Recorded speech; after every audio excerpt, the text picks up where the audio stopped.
ขอเจริญพรยมพ่อยมแม่พี่ไอเอื้อยทุกท่านทุกคนที่กำลังติดตามรับชม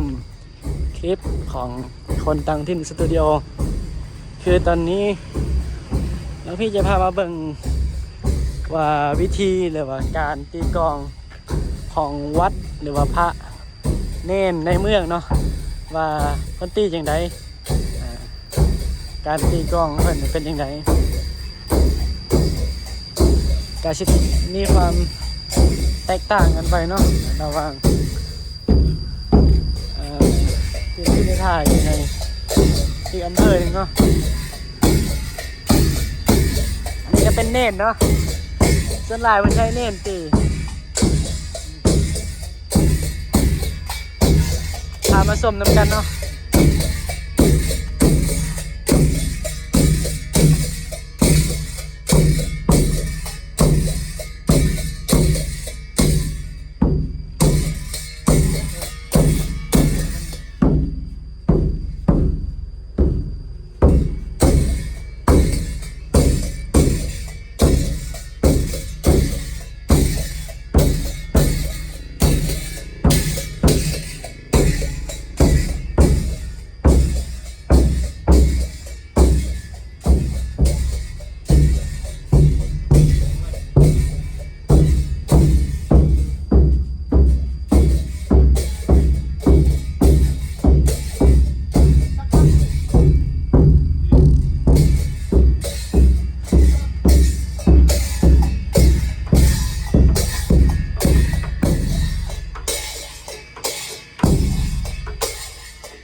บุยแห้งแล้วอันนี้เอาโจโกล่านะ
ตอนเย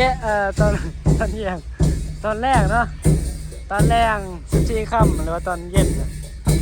การตีกลองเนาะตีกลองสไตล์ดวงพระบางเนาะตี3 ยกอันนี้ก็เป็นวัดในตัวในอำเภอเมืองเนาะวัดในเมืองนะเมืองหลวงพระบาง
ตัดชัดเป็นชัดนะ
โอเคโอ้สุดยอดบ่เสียป่ะบ่เสียนะโอ้ยกันอยู่วันอื่นนี่เสียเลยโอเคเป็นจังได๋ยามพ่อยามแม่มีพี่ยามพ่อยามแม่ที่ฟังแล้วมันเป็นจังไดเนาะวิธีตีกลองก่อนวันพระเนาะก็คือตอนเย็น14 ค่ำ4 โมงแรงก็สิตีเนาะตี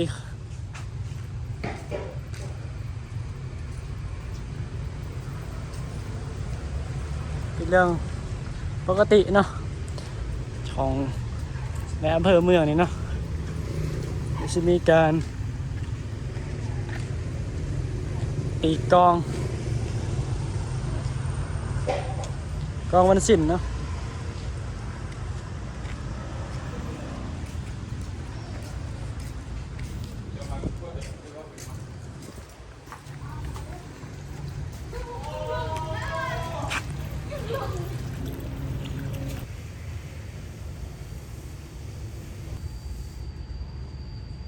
จันไปใช้จัน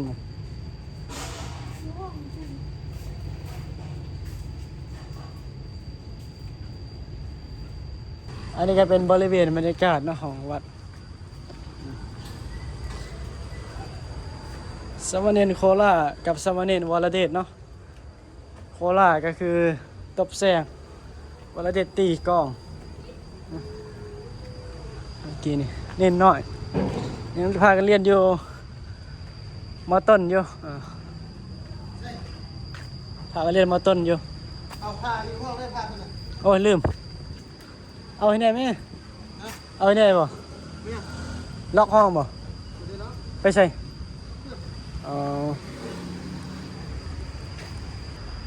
นี่เนาะกุฏิศาลาวันที่บอลสันเข้านั่งเนาะสันเข้าจังหันวันเพื่อนถวายเพลงกับถวายวันนี้อันนี้ก็จะเป็นคณะสงฆ์สามเณรเนาะภายในวัดรูปกันประจำปีพศ 2568 ก็คือปีที่แล้วเนาะประจำปีตอนนี้ก็เป็น มิชชั่นเนาะมิชชั่นของหลวงพี่เอง ที่จะต้องถ่ายคลิปในเวลาว่างเนาะเวลาว่างถ่ายคลิปกับสิว่าจั่งใดส่วนหลายก็บ่ว่างก็สามารถใช้เวลาถ่ายเนาะหยาดเวลาถ่าย อันนี้เป็นบริเวณของวัดตอนเย็น4 โมงเย็นเนาะกะแดดงามวัดงามมีต้นไม้ดอกไม้ผลไม้พบมะม่วงมะน้ำนมเนี่ยต้นดอกจำปาบริเวณวัดมีแต่ดอกไม้เนาะต้นโพนี่หน้าอุโบสถหน้าซิมมานะนี่จะเป็นกุฏิพักสงฆ์เนาะศาลาพักสงฆ์กับว่าเมนอันนี้หลวงพี่จะพามาเบิ่งเนาะจากแต่ก่อนนี่มีต้นไอ้นี่เนาะเขามันตัดละนี่ก็จะมีแต้มเนาะลาย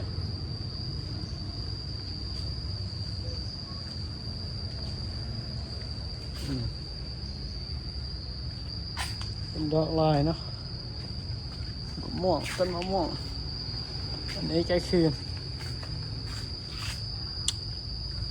ต้นนี้นี่เนาะบรรยากาศตอนเย็น